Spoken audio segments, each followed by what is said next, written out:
Hi, welcome to Powered Millennials. I'm one half of your host, Vivian, and I have been on a whole food plant-based diet for over 10 years, and I'm looking to spread this message and this lifestyle with you all. Hi, my name is Grazelle.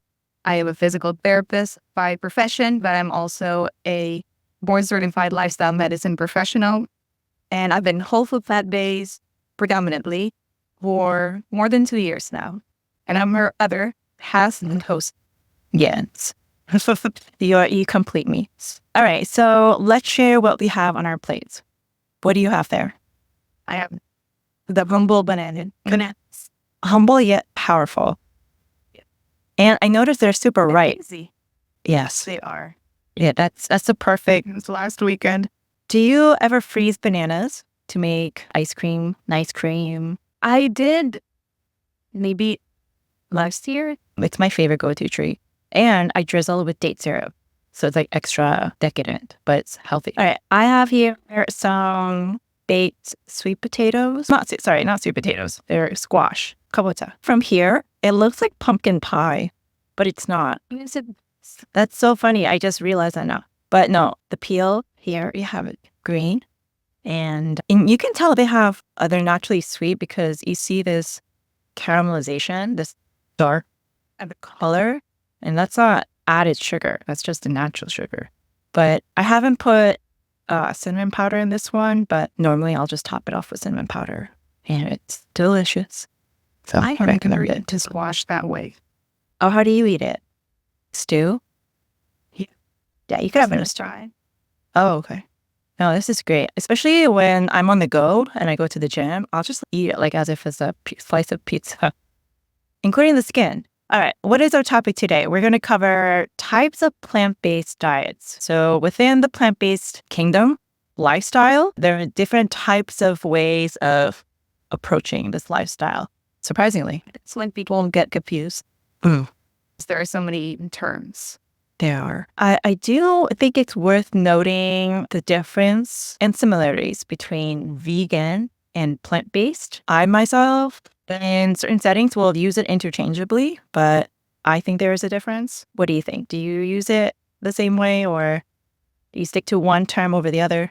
I mostly stick to plant-based. Actually, I've never identified myself as vegan. As far as I understand, vegan is about your ethical and moral sustainability and avoiding or minimizing animal cruelty. Mm-hmm. I know that my lifestyle is helping reduce that, but I just choose to stay plant-based. Or I will tell people I eat mostly plants. I love that. When I started my health journey, I did go vegan overnight. Overnight as in accepted that identity, even though there were some slip-ups in the beginning. But veganism, the most compelling reason for me to go vegan was the animal. And so I think that felt just natural to me. But if you're eating more plants, it's better for everyone and all the animals. But I think at this point in my life, I am more centered and focused and mindful about my health, and also in the years as I mature, I am more plant-focused. But like you mentioned, if you're on this lifestyle or eating as many plants as you can, then you're also taking off the animal welfare cause, if that is something that you feel really strongly about. That's right. And when I was researching and interacting with people who eat like us online, I learned that vegan is about reducing animal cruelty and planet sustainability, and plant-based is about health. So it's like the difference is in your intention of eating plants. And also, I know veganism it extends more than just the food, but also everything, the clothes you wear, the products you use. Yeah. I haven't gone that far yet. I did go that far. I do. But if I'm in a situation where that's the only option, or it's such a negligible amount, it's not worth fussing over. And also when you're traveling, you have no idea you don't have 100% control of what's in your food. I've learned to let it go. That's a good mindset. Yeah. Let's cover these different plant-based diets within the plant-based lifestyle. So first is raw vegan diet. What's that about? They basically don't cook their food, but I've learned that they consume foods in their raw state, or they heat some of them as long as it's below 118 degrees Fahrenheit. And I believe they also dehydrate some of their food. It's not considered cooking because, as you said, it's below that temperature. Dehydration is also something that I believe they would consider raw. Yeah. And they say, the proponents of this claim, that when you cook foods, some essential nutrients and enzymes are lost in the cooking process. So they want to keep all of that. And so they eat raw. As far as I know, that is still a topic of scientific debate. And I actually have some experience with this because when I first started off, I did go all raw and I didn't last very long. But at the time, I was sold on the idea. I was like, if you cook, then you're destroying the health benefits. So to me at that time, it didn't make sense. But I think later on, and we can touch on this later when we hit whole food plant-based, I think some of the nutrients get released if the food is cooked. That might be something to consider. Another 100% plant-based diet is the Fruitarian diet. What's that? Just eat fruits. You just They eat fruits primarily, Huh. along with the seeds and nuts. The ideology behind this diet is, as far as I understand, ethical. So they aim to eat food that can be harvested without killing the plants. You know, about this diet, I've also dabbled in it. I think the raw vegan and the fruitarian kind of goes hand in hand. I've heard of the concept and the practice of mono meal. And so you would pick one type of fruit, but you would eat large quantities of it and make that your meal. So, for example, I remember this one meal that I had because I was following another influencer, having 10 bananas, and that was my meal for lunch. And I do recall that there was much faster digestion, and I did feel a lot of energy. But at the end, I did miss having variety. And so it was a fun experiment, and I think it did do something positive. But in the long run, I missed it. I didn't stick to it. Sustainable, I think. I don't think so. I one time bought a whole box of bananas from Trader Joe's. Yeah, it was just easier than rather going into the store and buying bananas every however many days. So I just bought a whole pack, a whole box. And then I would peel and freeze a lot of them to make that frozen banana ice cream. But yeah, that was an interesting experimental time. I would think so too. This kind of diet would lack certain nutrients. So if anyone chooses to do that, please consult the healthcare provider. Yes. And then we have the vegan keto, which is interesting because I've definitely heard of keto. What's vegan keto? That's even a stricter version of keto. Vegan keto is a specialized eating plan that combines the aspects of ketogenic diet, which is very popular, and veganism together. It puts your body in a state of ketosis. So it's low carb, high fat, moderate protein, and at the same time excludes all animal-based foods. I feel like So regular keto, regular keto, I know like people would consume eggs and meats. But in the vegan keto diet, I'm just curious, what are they eating for breakfast, for lunch? But yeah. I haven't seen like any influencers on social media that at least when I scroll. But when I was researching for this topic that we're covering now, that's when I stumbled upon it. Yeah. But personally, I think that's very challenging to follow because a lot of vegan or plant-based protein sources are naturally high in carb. Okay, so that was our first category, which is the 100% plant-based diets. Mm-hmm. The second category, by the way, this is not official. We just categorize this ourselves. Mm-hmm. Okay, so under the predominantly plant-based category, the first one is the Flexitarian diet. I've heard that. Now, Flexitarian, from my understanding, is that they do on occasions, or maybe more than often, they have a meal that is predominantly plants, but they allow themselves to go and consume meats, animal-based products. Occasionally. But the thing about Flexitarian, because it's flexible. There is no clear-cut rules or recommendation numbers of do you have to have the certain macronutrients ratios or calories from any food categories. But you're right, it is mostly plants. The type of persona I'm envisioning, I don't have anyone in my circle that have identified as a flexitarian, but I would imagine that this type of person has the intention of improving their diet by consuming more plants, but they still want to have that wiggle room and not hold themselves to a bind. So it allows them to eat without feeling too strung up on, oh, it's not vegan. The next one is a pescetarian diet. This one is also popular. Yes. I was a pescetarian, and in the family, in the household, I would consume grilled fish, but the rest of it was very much predominantly plant foods. And also, you don't eat the pork, you don't eat beef, but pescetarian meaning fish, eating seafood, exactly. So that might also include shrimp, clams, lobsters, crabs, and are also called pesco-vegetarians. And then we have, I think this is probably the most popular diet, Mediterranean. I know I've heard it. It's the most researched from plant-based diets. And how does this stand out from the rest? Mediterranean diet.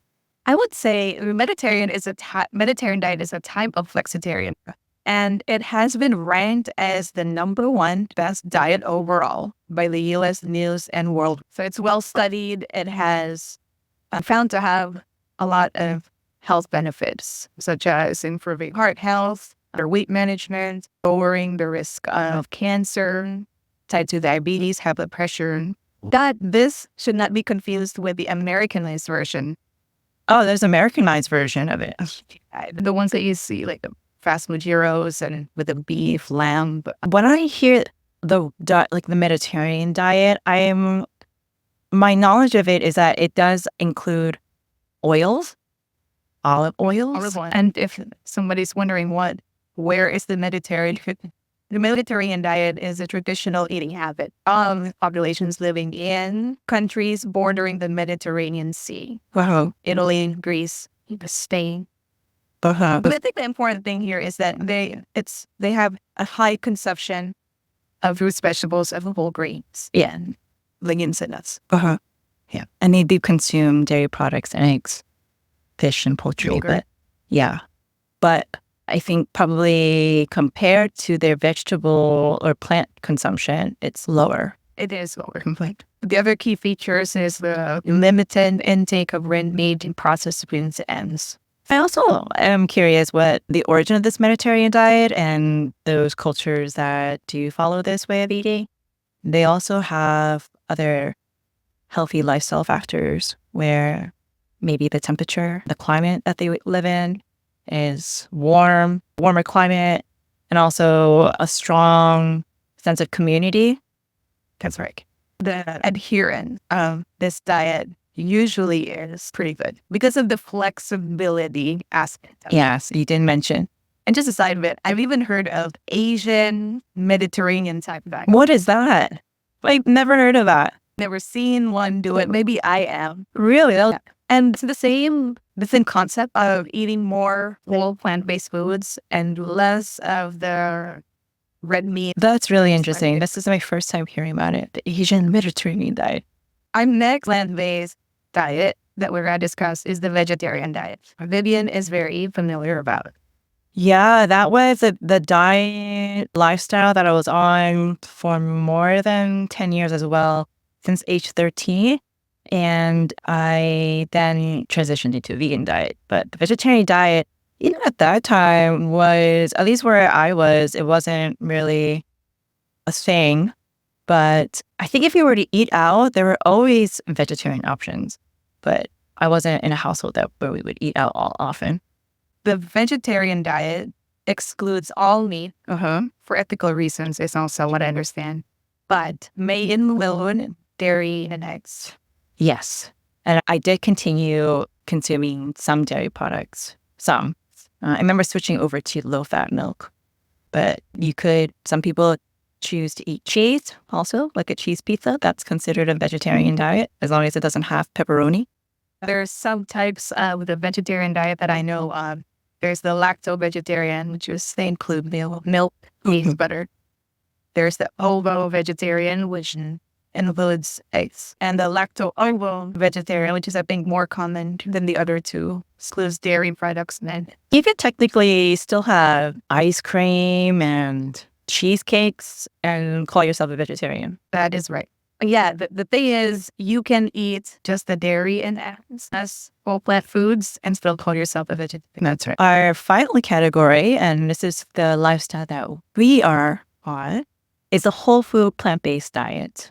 And just a quick recap, a whole food plant-based diet is predominantly plant foods, minimally processed, and that is centered on whole grains, fruits, vegetables, seeds, nuts, and vegetables, legumes, your beans, Yeah, and avoiding or minimizing animal products and having refined things. yes. Now, within that, there is something called the SOS, free whole food plant-based diet. And that's taken even a step further. SOS is salt, oil, sugar. Free. Salt-free, oil-free, sugar-free. Yes. I don't think I can do that right now. I've had SOS-free meals, and it could work, but you have to put in a lot of effort, I think. But I do feel cleaner after the meal, because knowing that I probably ate the most natural form of the meal, of my plant meal that I could have, apart from cooking it. But there is something to be said about this, eating the SOS. I think in the standard American diet, there is an excess of salt, of oil, and sugar. And so that's going to cause some really negative effects in the body. But when you choose to eat not just a whole food plant-based diet, but you go the extra mile of making it SOS, I think you are eating an incredibly clean, the cleanest diet that you could ever have. I remember a plant-based conference if you have last. That was SOS free, wasn't it? That was SOS Yeah. free. And I really love it. The thing is, when I said I probably can't do this, is the preparation of the food. I'll eat if someone prepares it for me. Yeah, plus I have a chef like that. I will make that note that the sugar-free part is refined sugar, because there are natural sources of like sweeteners. So I'm thinking of dates and thinking of date syrup that would be permissible in the SOS free, but you just wouldn't be using, like even coconut sugar. But if it's date, that's a fruit sugar, then that's fine. Right. And the other one is the less whole food plant-based, no oil. So it's the less strict version of the SOS free, because it just says no one. I've seen hashtags like that on Instagram and Facebook. I've not seen that. I will say that even though I'm very mindful of the oil that's in my food, the salt I can get away with, and I am being more mindful of my sugar intake.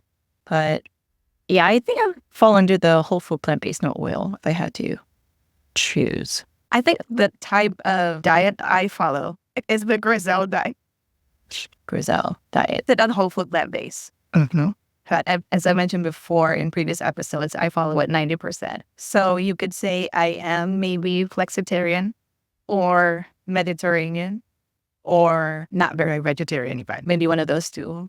And whole food plant-based. But I like the term whole food plant-based because it tells me what I should focus on. Almost like a reminder. It's like mental reminder. I want to focus on whole food plant. I like to keep it that way just so I know what foods I want to focus and center my diet on. Exactly. I think that's honestly a realistic approach. Anytime you into making your meal, whether it's breakfast, lunch, or dinner, you can just make a little mental check.